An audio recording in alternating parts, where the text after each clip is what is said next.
자, 오늘 말씀은 드디어 이 대제사장 아나니아가 자기가 아주 잘 그 실력 있는 그 당시에 유명한 도들로라고 하는 변호사를 데리고 이 벨릭스 총독이 거하는 그 관저로 들어갑니다. 그리고 재판을 하게 되는 거예요. 그 재판을 하지만 이 벨릭스는 분명히 바울이 무죄라는 걸 알아요. 그리고 로마 시민권자이기 때문에 유죄라고 할 수가 없는 거예요. 그런데 어제 말씀 보면은 그것을 연기했다 그랬어요. 자, 어제 말씀 잠깐만 봐볼까요? 이렇게 끝나요. 벨릭스가 이 도에 관한 것을, 예수 믿는 사람에 대한 것을 벨릭스는 알고 있었어요. 빌라도 총독을 통해서도 알았을 것이고, 예수가 십자가에 달려 죽었는데 그 제자들이 움직이고 있고 바울이 어떤 사람인 것을 알았을 거예요. 거기 대해서 자세히 아는데 연기했어요. 여기 들어서 이 선고를 하지 않은 거예요. 선고를 하지 않은 이유는 여러 가지가 있는데, 분명히 이 사람이 로마 시민권자이기 때문에 무죄라고 해야 되는데 선고를 연기한 것은 이 달아있는 그 당시 대제사장과 막 죽이려고 하는 사람들을 일단은 잠재우려고 했는데 이게 좋은 게 아니었습니다. 그들로부터 돈을 받기를 원했던 거예요. 이 벨릭스는 죄송하지만 이 사람의 일대기가 다 나와 있거든요. 사도행전에 나와 있는 이 인물이나 지명은 실제입니다. 그 당시 다 있는 사람이었어요. 벨릭스는 돈에 미친 사람이에요. 처음부터 마지막까지 돈 걷다가 나중에 돈으로 죽어요. 그러니까 너무너무 안타까운 사람이에요. 그러니까 이 사람은 뇌물을 받기로도 유명한 사람입니다. 그러니까 다 제사장으로부터, 유대인으로부터 뇌물을 받았는데 바울을 무죄라고 한다면은 이 사람들한테 자기가 또 무슨 일을 당할지 모르는 거예요. 그러니까 이제 이런 가운데 있고, 또 하나는 바울에게서조차도 뇌물을 받으려고 무려 2년 동안이나 머물게 합니다.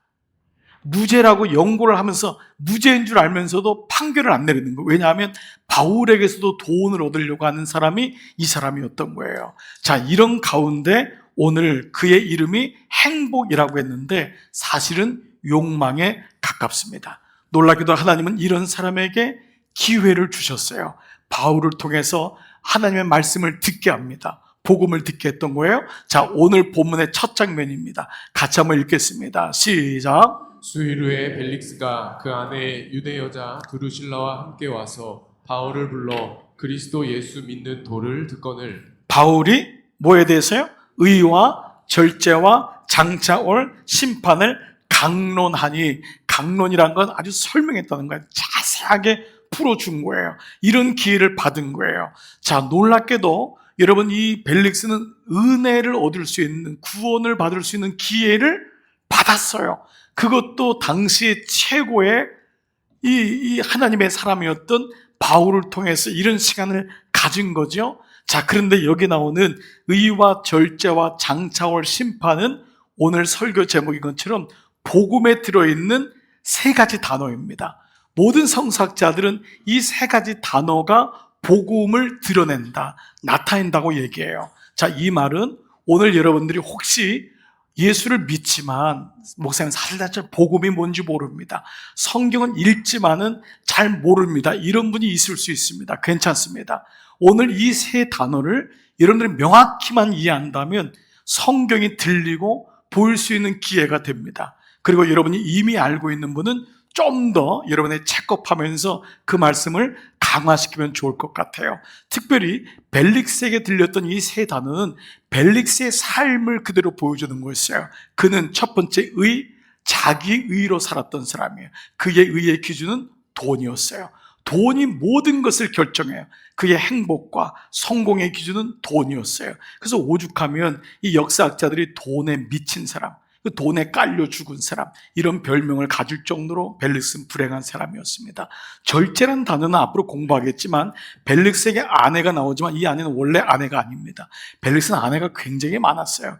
욕망에 끌려서 길거리에 지나가다가도 마음에 들면은 그냥 끌고 가서 자기 아내로 삼았던 사람이에요. 이 여자도 남의 아내입니다. 젊은 아내인데 끌고 가서 자기가 남자를 그냥 하여간 뒷정리하고 하여튼 이렇게 하고 데려온 거예요.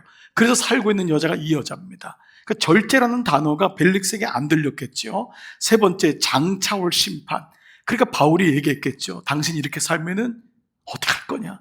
그런데 그 얘기를 바울은, 이 벨릭스는 듣지 않습니다. 자, 여하튼 오늘 이 말씀이 벨릭스에게도 굉장히 치명적인 얘기지만 벨릭스는 땅의 사람을 상징하는 사람이라 할 수 있어요. 사울은 하나님 나라를 얘기하는데 벨릭스는 땅의 나라에 꽂혀 있는 거예요. 여러분, 우리도 사실 이럴 때 있었잖아요. 우리도 그럴 수 있는 가능성이 있잖아요. 하나님을 믿는다고 하지만 땅의 것이 이것밖에 안 보이는 거예요. 이거를 위해서 나는 교회에 나오고 하나님을 믿어요. 물론 처음에는 그럴 수 있어요. 그러나 믿음이 성숙해 나간다는 것은 점점 기울기가 바뀌어 나가는 거죠.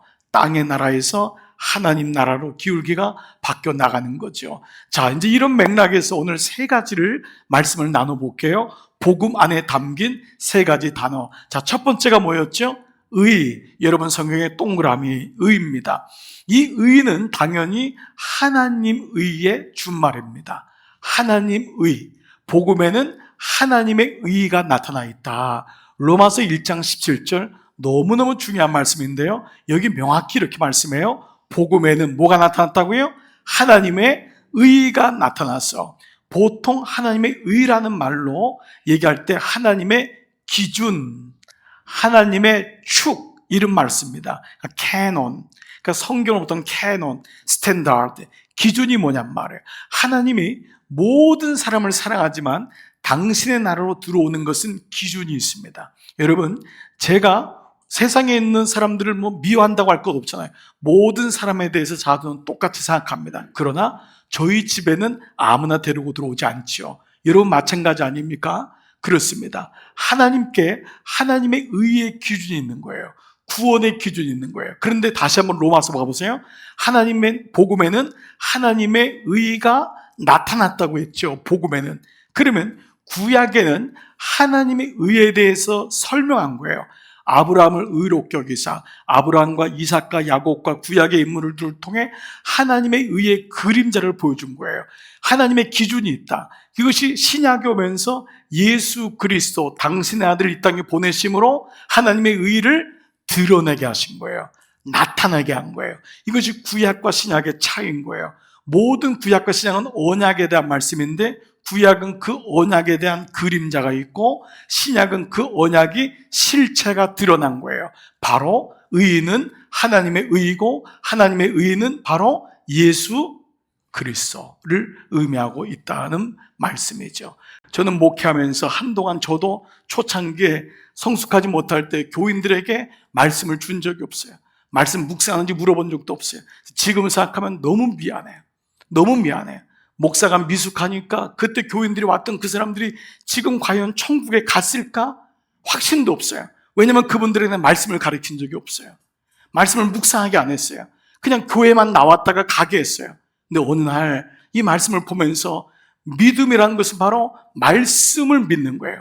하나님의 말씀을, 그 말씀이 성령의 감동으로 된 것이고 그 말씀이 예수님이고 이 말씀을 통해서 구원이 이루어지는 것이기 때문에 오늘 첫 번째 벨릭스는 의에 대한 얘기를 들었지만 그는 깨닫지 못합니다. 왜 그럴까요? 자기 의가 강했기 때문이에요. 적용해 보겠습니다. 나는 어떻게 구원받는 것으로 알고 있습니까? 나는 정말 예수님을 통해서 나는 구원받는 것을 확신하고 있습니까? 나는 혹시 헌신하고 애쓰고 모태신앙이니까 그냥 와가지고 예배 참석하면은 여러분 아닙니다. 나는 정말 예수 그리스도를 통해서 그를 믿음으로 구원받고 있습니까? 나는 하나님 나라에 관심이 있습니까? 나의 나라에 관심이 있습니까? 벨릭스를 통해서 한번 적용해 왔으면 좋겠어요. 자, 두 번째, 복음 안에 담긴 두 번째 단어는 뭐였죠? 동그라미. 뭐였죠? 절제. 여러분에게 절제란 단어는 어떻게 들리죠? 보통 절제라면 음식을 짠 걸 절제해서 그만 먹고 적당히 알아서 알맞게, 이게 절제죠. 그런데 성경에 나온 절제는 이런 뜻이 아닙니다. 오늘 여기 나온 원어도 그렇지 않습니다. 앵크라토스라고 하는 이 원어는 뭐냐 하면 단절이라는 뜻이에요. 단절, 죄와의 단절. 그래서 절제는 보통 죄하고 연결돼서 씁니다. 죄로부터, 여러분 죄 졌는데 좀 덜 져, 고만 져, 이게 아니잖아요. 죄로부터 단절하라. 이 앵크라토스는 실제로 단절한 뜻은 잘라버림 혹은 끊어버림, 아예 제쳐놓음, 이런 뜻이에요. 그 말은 뭐냐 하면 첫 번째 예수 그리스도의 의, 예수 그리스도로 구원받은 첫 번째 복음의 단어가 예수 그리스도라면 두 번째 우리 인간의 문제는 죄잖아요. 죄의 문제는 그 예수 그리스도를 통해서만이 해결함 받을 수 있다라고 하는 거예요. 예수님만이 복음만이 오직 십자가만이 그 죄를 끊어낼 수 있다라고 하는 말씀을 보여주고 있다는 거예요. 자, 실제로 크라토스란 말이 N이란 말은 인이란 말입니다. 근데 크라토스란 말은 힘이란 말이에요. 그 힘 안에서예요. 이 말은 내 힘 안에서가 아니에요. 내 스스로가 죄에 대해서 끊을 수 있고, 여러분 해보셨잖아요. 여러분 술 한 번 끊는 것도 그렇게 여러분 혀 깨물고 해도 안 되잖아요. 담배 그거 뭐라고 그거 하나 끊는 것도 몇십 년이 걸리잖아요. 분명히 아닌 줄 알면서도 끊어내지 못하는 게 죄의 속성이잖아요. 근데 이 끊는다는 단어가 엔크라토스, 그의 힘으로 끊는다는 거예요. 근데 성사학자들 중에는 저 크라토스라는 단어 있잖아요. 엔크라토스 한번 띄워줘 보세요. 크라토스에서 나온 단어가 크로스라고 하는 분들이 있어요. 즉 뭐냐 하면 이 말이 맞는다면은 십자가 안에서만이 죄의 문제가 해결함을 받을 수 있다라는, 명확해지는 거죠. 죄의 문제는 십자가 앞에 나가야지만, 십자가를 만나야지만 그것이 죄인 줄 알게 되고 인정하게 되고 십자가 앞에서 몸부림치는 겁니다. 십자가의 은혜가 죄의 문제를 다뤄야지만 그것이 죄라고 인정이 되고 끊어버릴 수 있다라는 것 아니겠어요? 우리의 힘과 의지가 아니라는 거예요. 혀를 깨물고 내 능력으로 배운 것으로. 여러분 그러면 뭐 배우기로 하면 뭐 좋은 대학교에서 나오면 죄를 안 짓게요? 근데 보세요, 좋은 대학교 나올수록 죄를 지을 확률은 사실은 더 높아지잖아요. 인간력이 똑똑함으로 해결할 수 없다는 것을 분명히 말씀하고 있죠. 그런데 여기서 죄에 대한 중요한 두 가지 원리를 좀 나누고 싶어요. 하나는 원론이고 하나는 강론입니다. 자, 이 부분도 아는 분은 책겁하고 모르셨던 분은 다시 한번 공부해 나가볼게요. 첫 번째, 원론은 여러분이 예수님의 보다 이런 말씀 많이 들죠. 인류의 죄를 대속하기 위해서 십자가를 졌다, 이런 말씀 들어보잖아요. 이게 무슨 말씀인가? 예수님이 인류의 죄를 위하여 십자가를 졌다라는 것은 예수님이 십자가를 지음으로 우리의 죄의 문제가 이미 해결되었음을 말씀해요. 그러니까 첫 번째가 뭐냐 하면 이미 해결되었다예요. 여러분이 이거는 믿건 안 믿건 관계없어요. 이 사실, 아이고 뭐 그거하고 무슨 죄가, 여러분 관계없어요. 안 믿어도 이미 해결된 거예요. 이거는 성경적인 말씀인 거예요. 성경의 원리가 뭐냐면 그분이 십자가를 질 때 우리의 죄를 대신 짐으로 죄의 문제를 해결한 거예요. 자, 이 부분이 첫 번째 원론이에요. 그분이 죄를 짐으로 우리의 죄를 해결함으로 내가 용서받은 죄인이 된 거예요. 내가 주님의 자녀가 된 거예요. 죄를 가지고는 주님 앞에 나갈 수가 없잖아요. 하나님 앞에. 근데 그분이 십자가를 지심으로 우리의 모든 죄를 대속하심으로 그분이 우리를 자녀로 삼게 하신 거예요. 내가 자녀가 된 거예요. 이미 그가 십자가에 죽으심으로, 그가 십자가에 달리심으로. 자, 이 말씀을 로마서 6장 6절 우리가 알거니와, 이 말씀은 구약과 신약을 통해서 모든 말씀을 이제 얘기하는 거예요. 우리의 옛사람은 늘 죄를 짓잖아요. 그 옛사람이 예수님과 함께 십자가에 못 박힌 것은 죄의 몸이 죽어 다시는 우리가 죄에게 종로로 타지 아니하게 하려니, 이제는 우리가 죄의 문제가 십자가에 못 박혔다는 거예요. 갈라디아서 2장 10절 여러분 이 말씀 아시잖아요. 내가 그리스도와 함께 십자가에 못 박혔나니. 목사님 나는 언제 십자가에 못 박힌 적이 없는데요?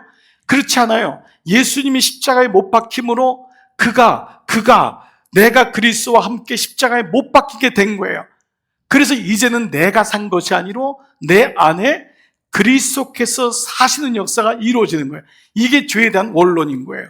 그분이 죄를 지음으로 우리의 죄가 이제는 사해졌다고 하는 이 원론이 있는 거예요. 그래서 우리는 용서받은 죄인이 되었고 하나님의 자녀가 된 거예요. 그런데 문제는 뭐죠? 여러분이 그럴 거예요. 목사님 우리는 죄를 짓고 있잖아요. 이게 강론이에요. 우리는 그럼에도 불구하고 육을 가졌기 때문에 여전히 죄를 짓고 있어요. 전쟁으로 얘기를 해볼게요. 전쟁엔 두 가지가 있어요. 큰 전쟁을 뭐라 하죠? war, war가 있어요. 전쟁에서 이미 예수님이 십자가를 짐으로 다 이루었다고 하신 거예요. 다 이루었다. 마귀는 십자가에서 끝난 줄 알았는데 그분이 부활하신 거예요. 십자가를 짐으로 모든 인류의 죄를 그분이 담당하셨어요. 다 이루었다라고 말씀하신 거예요. 전쟁은 끝났지만 그분이 다시 재림할 때까지, 그리고 우리가 마귀가 무적행 가기 전까지 그는 아직 남아있는 그리스도를 향하여 끊임없이 죄를 짓도록 미혹하고 유혹해요. 전쟁이 끝났지만 전투는 계속되는 거예요. 우리가 주님의 자녀가 되었지만은 주님 앞에 가기 전까지는 우리는 육을 가지고 있기 때문에, 또 마귀는 믿는 사람 한 명이라도 구원을 빼앗기 위해서 계속 그로 하여금 죄를 짓게 함으로 그에게 복음을 잃어버리게 해요. 왜? 죄를 지으면 어떤 생각이 들죠? 내가 이렇게 모태신앙인데, 내가 집사고 권사고 장로인데 내가 이것밖에 안 되나? 스스로 낭망하고 나는 복음의 능력이 없나 봐 라고 생각합니다. 여러분 집에 있는 자녀가 부모님하고 이미 호적에 분명히 올라가 있어요. 그런데 죄를 계속해서 지은다고 여러분이 한 번만 더 지으면 호적에서 지운다? 너 대학 한 번만 더 떨어지면 호적에서 지운다? 이번에 너 직장 못 들어가면 호적에서 지운다? 아멘 안 하니까 내가 계속 그럴 거예요. 여러분 만약에 이번 또 사고 치면 호적에 지워? 애기 못 낳으면 호적에 지워? 딸 못 낳으면 호적에 지워? 여러분 계속 이럽니까? 아니에요. 실수와 아픔이 계속되더라도 이것은 변하지 않는 거예요. 그렇죠? 근데 한 가지, 성령을 회방하는 죄는 안 된다 그랬어요. 이거 뭐냐면 아버지의 관계를 부인하는 거예요. 아버지의 관계를, 성령을 부인하는 것은 하나님을 부인하는 거예요. 성령을 회방하지 않고서는 여러분들의 구원은 여전히 유효한 거예요. 그러나 그 죄로 인하여 내 마음이 너무 낙심되고 늘 죄와 싸울 수만 없잖아요. 그 다음 단계로 가야 되는데, 그래서 죄와 싸워서 이기는 경험을 하면 할수록 우리 안에 성령 충만한 삶을 살게 되는 거죠. 아멘. 그렇습니다. 그래서 우리는 로마서 6장 14절에 두 번째 강론은 뭐냐면 이미 이긴 자의 싸움이 되는 거예요. 첫 번째는 죄는 이미 해결되었어요. 2000년 전에. 그리고 지금의 전쟁은 뭐죠? 이미 이긴 것을 가지고 싸우는 거예요. 그러면 여러분 죄에 대해서 저도 낙심하지 마세요. 오늘 여러분이 마음속에 술을 끊어야지 했지만 또 술을 먹어도 여러분 그것 때문에 너무 낙심하지 마세요. 그러나 하나님이 죄를 사해 줬으니까 계속 먹어도 되겠구나, 그렇게는 가지 마세요.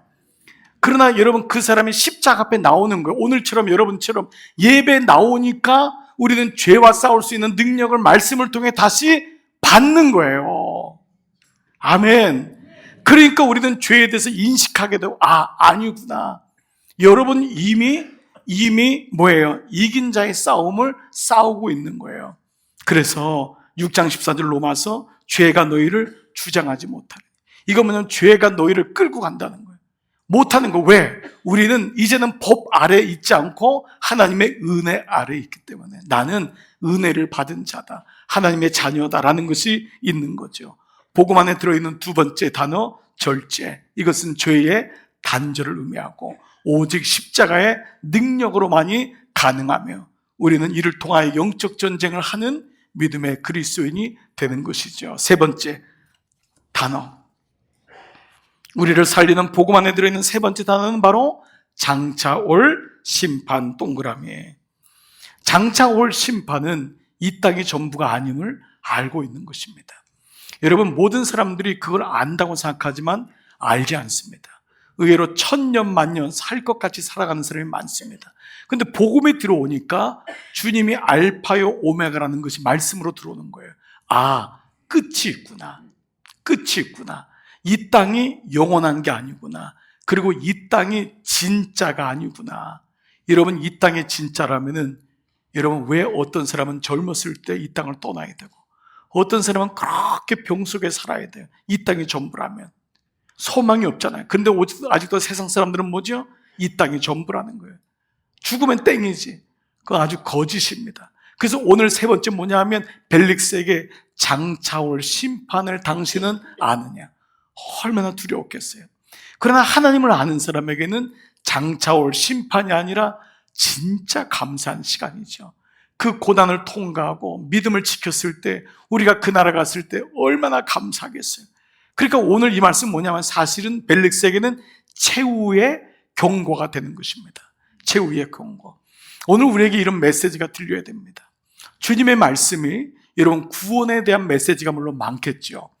하나님은 사랑이시니까 사랑에 대한 메시지, 예수님에 대한 메시지에도 구원, 위로, 사랑, 격려 이런 메시지가 많을 거라고 여러분 생각할 거예요. 그런데 여러분 놀라운 게 있어요. 예수님이 가장 많이 말씀한 게 뭔 줄 아세요? 심판입니다. 심판이에요. 여러분 하나님이 말씀하신 게요, 사랑만 말씀하지 않았습니다. 그래서 어떤 분은 구약을 안 읽는데요. 구약에는 막 하나님이 막 진노하시고 이런 게 많으니까. 그러나 그 진노 뒤에 계신 사랑 때문에 우리는 이 말씀을 아는 거예요. 그러니까 진노하심이 있어요. 하나님의 구원하심은 진노하심과 꼭 연결되어 있어요. 여러분 아버지가 뭐든지 다 좋으면 그게 아버지입니까? 수염도 뽑고 돈 다 내놓으면 돈 다 주고 집 내놓으면 집 다 내주고, 어느 날 아버지한테 호되게 맞아봐야지 그게 아버지인 줄 알잖아요. 아, 아버지가 사랑하는구나. 이게 아버지잖아요. 하나님은 우리에게 너무도 큰 사랑을 베푸시지만 우리에게 계속해서 경고를 보내는 거예요. 이 땅이 전부가 아닌 걸 아니? 너 언제까지가 네가 여기가 전부라고 생각하느냐? 언제까지 건강할 줄 아니? 언제까지 안 들키고 살 줄 아니? 언제까지 너 의로 살 거야? 근데 그걸 언제 듣습니까? 예배 때입니다. 말씀을 통해서 우리는 우리 연약함을 깨닫게 되죠. 예수님의 심판에 대한 메시지 중에 누가복음 21장 34절, 너희는 스스로 조심하라. 그렇지 않으면 우리 인생이 어떻게 되냐면 세 가지예요. 방탕, 술 취함, 염려. 이 세 가지로 도배가 된대요. 오늘 말씀을 들은 벨릭스가 어떻게 되었으면 좋았을까요? 여러분의 부모님이 벨릭스였다면, 여러분의 친구가 벨릭스였다면 이 말씀을 들었을 때 그래, 내가 마음을 고쳐먹자. 사실은 내가 이런 죄를 졌어. 이랬으면 얼마나 좋으련만. 그는 이렇게 됩니다. 보십시오. 바울이 의와 절제와 장차오는 심판을 강론하니 벨릭스가 두려워한 거예요. 두렵지요. 죄를 다 꺼집어냈으니까. 너 이러면 죽는다는 거 얘기했으니까. 당신 지옥이라는 걸 얘기했으니까. 그런데 그 다음 구절, 지금은 가라. 내가 틈이 있으면 다시 너를 부를 것이다. 내가 다시 시간이 나면 부르겠다. 결국 벨릭스는 비참하게 죽습니다. 여러분, 이 말씀을 통해 우리에게 보여주는 인생이 뭐예요? 이럴 수가 있겠구나. 복음을 들었는데도, 찬스가 있는데도 그 복음을 듣지 못하는 경우가 너무도 많아요. 그리고 그는 그가 닦은 길을 여전히 바울에게도 써먹습니다. 26절 뭐라고 나와 있죠? 동시에 또 바울에게서 돈을 받을까? 말씀을 들었지만 똑같은 마음속에 뭐가 있냐면 돈을 받을까 바라는 거로 그를 부르지만은 돈에 관한 얘기만 한 거예요. 복음을 전해달라고 얘기하지 않은 거예요. 결국은 그는 이렇게 사라지게 됩니다. 오늘 이 말씀을 듣는 저와 여러분, 오늘 함께 복음 안에 담겨진 세 가지 단어 잊지 마십시다. 그리고 이 단어가 나를 끌고 움직이는 의와 절제와 장차올 심판, 이 단어가 묵상될 때 말씀이 보이고 이 단어를 통해서 우리는 하나님을 더 깊이 알게 될 줄 믿습니다. 오늘 여러분 안에 이 은혜가 충만하고 이번 한 주간도 세상과 충돌할 때 이 세 단어를 잊지 않고 승리하시는 여러분 되시기를 주님의 이름으로 축복합니다.